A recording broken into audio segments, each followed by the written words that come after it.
Hello and welcome to a new video. In today's video we're going to take a look at my Shadow Charizard. This Pokemon was so great in the last few regionals that I kind of want to give it a try again with a little bit of a different moveset now again in the Open Great League. The last time I showcased this Pokemon I was running Dragon Breath, and now we are going to run the fast move of Ember. This is also going to be a legacy fast move, so you have to use an elite fast TM in order to get this move on your Charizard, but it's going to be definitely a move that is going to be worth it.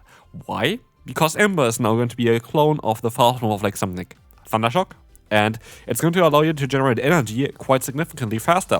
But you don't really have the fast move pressure that you have with other moves.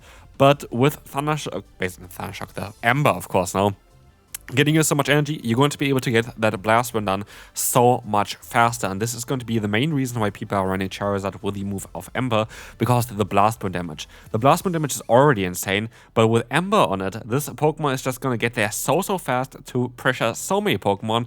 And let's take a look here at some of the gameplay here that I had. I actually did this gameplay like 4 or 5 days ago, so I don't really know exactly on how everything went with it. But today we're going to see on what Charizard can do here. And as you can see, we're going to have already the LilyKatchum against us. We are going to be able to use a shield against the opponent's body slam, and we can go for another blast burn. And now we're going to be able to land this hit. This is going to do so much damage here, to the point we can swap out, snipe them away with our Stunfisk, and with that we are going to be able to win the first battle, as the Annihilate doesn't really have a lot of play here, as they already have energy here. We have another charge move coming soon as well. We're going to be able to farm down the opponent's Charger Bug, and with that the opponent decides to forfeit.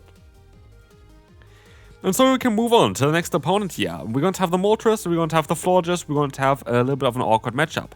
Florges is actually alright against all of our Pokemon, and so I wasn't too sure here on how I should play it. I decided to go for the bait, I decided to go for the no shield against Chilling Water, quite like risky. We get the shield here, we get the Blast Burn here. It's a debuff Blast Burn, it is a KO here. Bye opponent.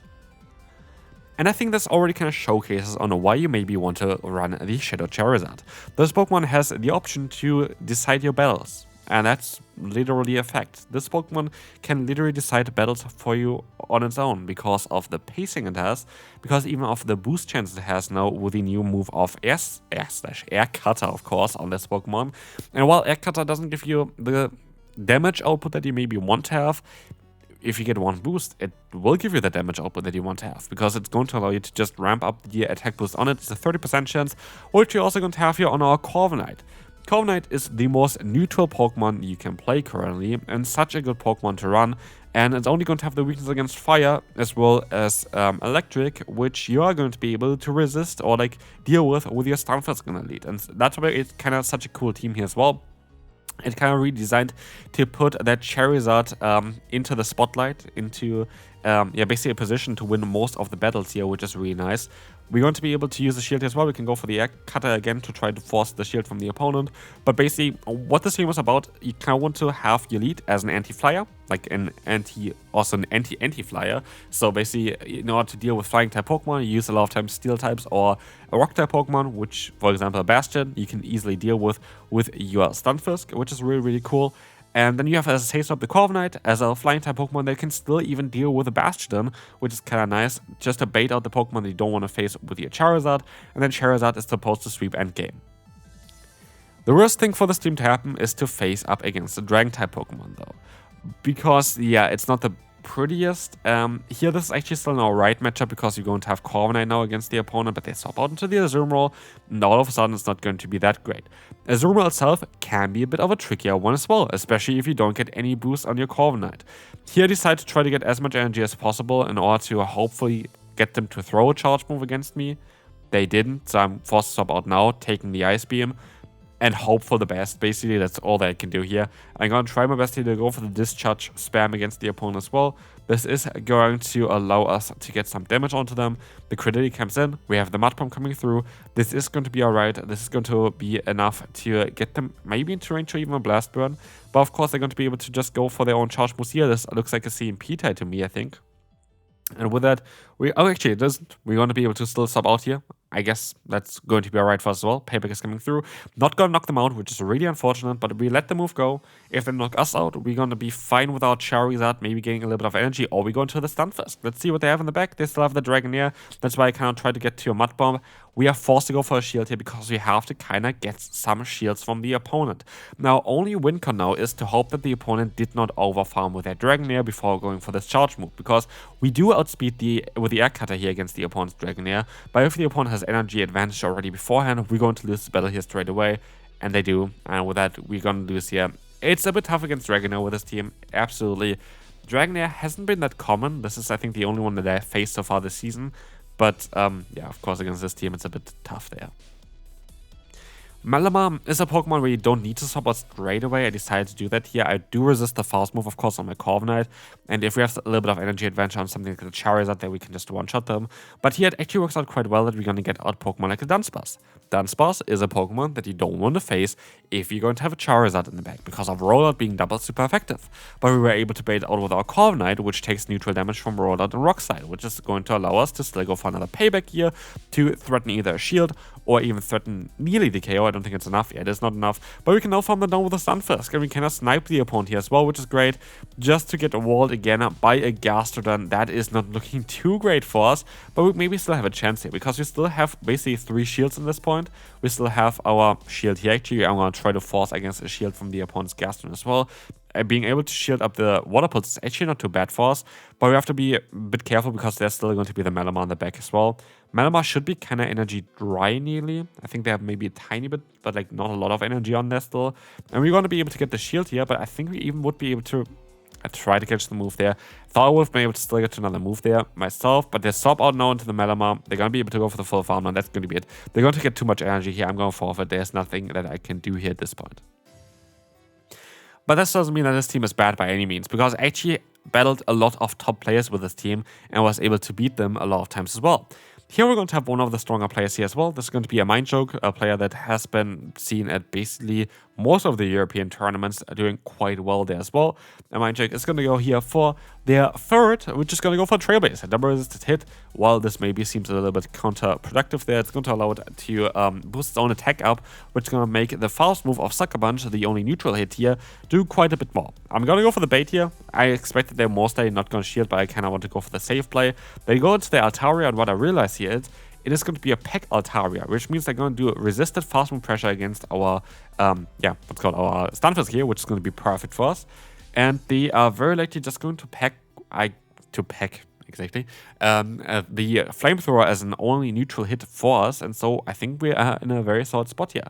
Peck Altaria is going to do basically nothing here. We actually use a shield still. I was a bit too scared, I guess. I didn't actually know that I would have used this shield there. I think I should have not done that.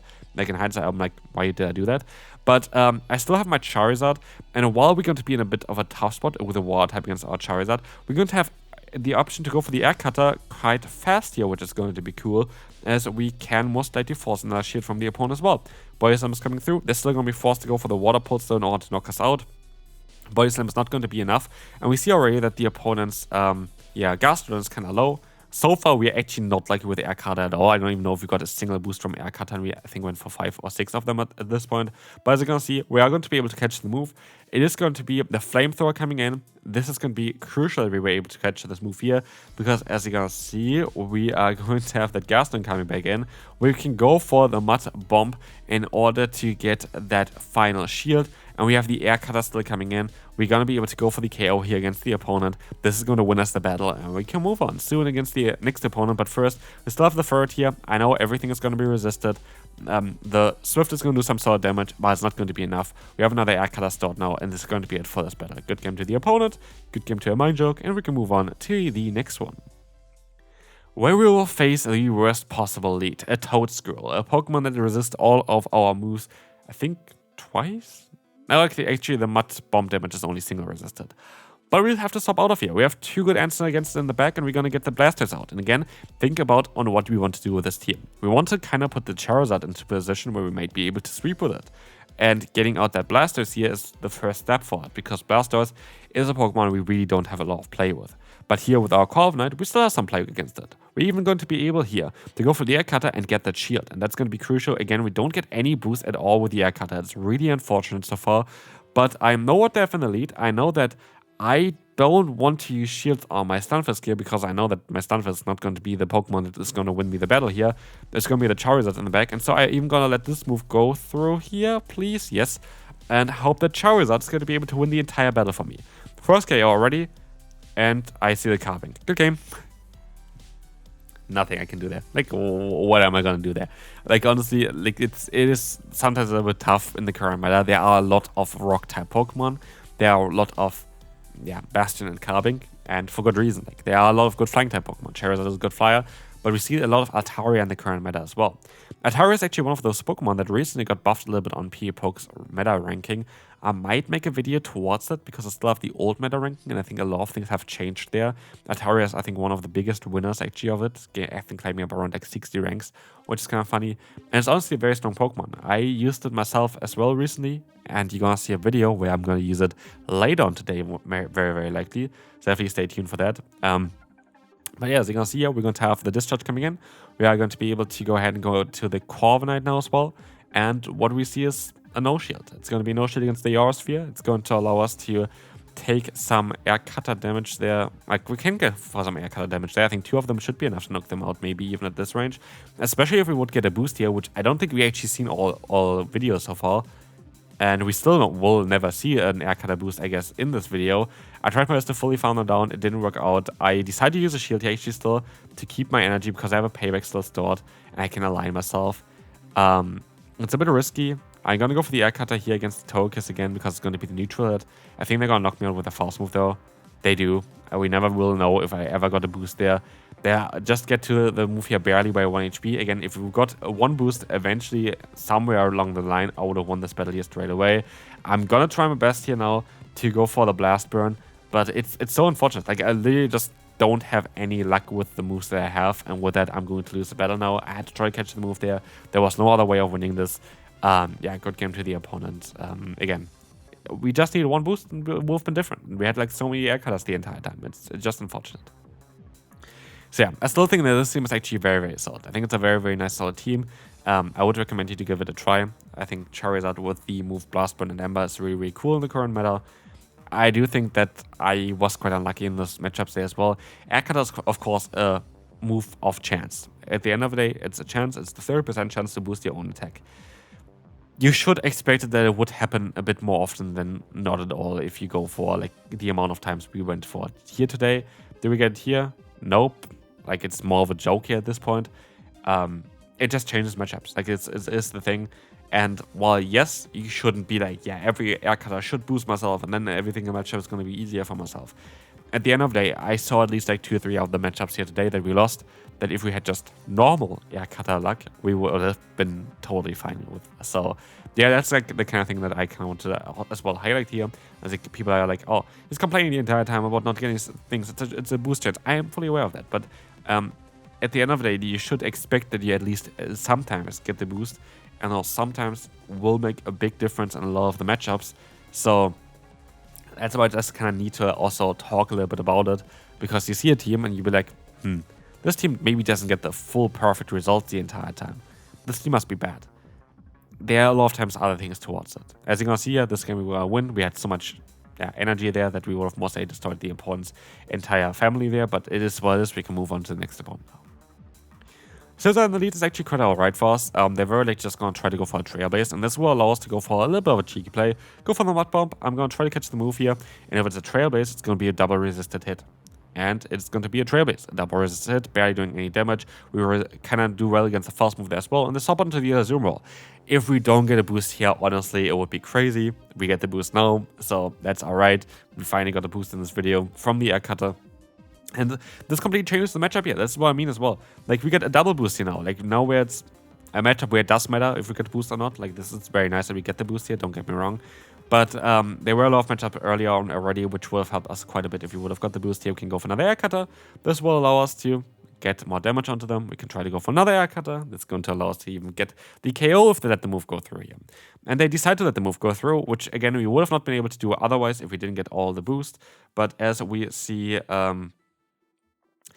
the cost light coming in here as well. We're going to have no Blast Burn as an option. We have to go for at least one bait there, and yeah, this is going to be interesting. We're going to have here another charge move coming in. This is going to allow us to get that air cutter boost. We have another charge move coming in there as well, and this is going to allow us to get the KO against the opponent basically because I forfeit. And so this is going to be it for this video. Charizard with Ember is definitely cool. I would recommend it more mostly compared to the Dragon Breath variant, but both of them have a lot of play there currently. So it is what it is. Hopefully you enjoyed this one. If you did, feel free to leave a like, and I will see you then. Bye bye.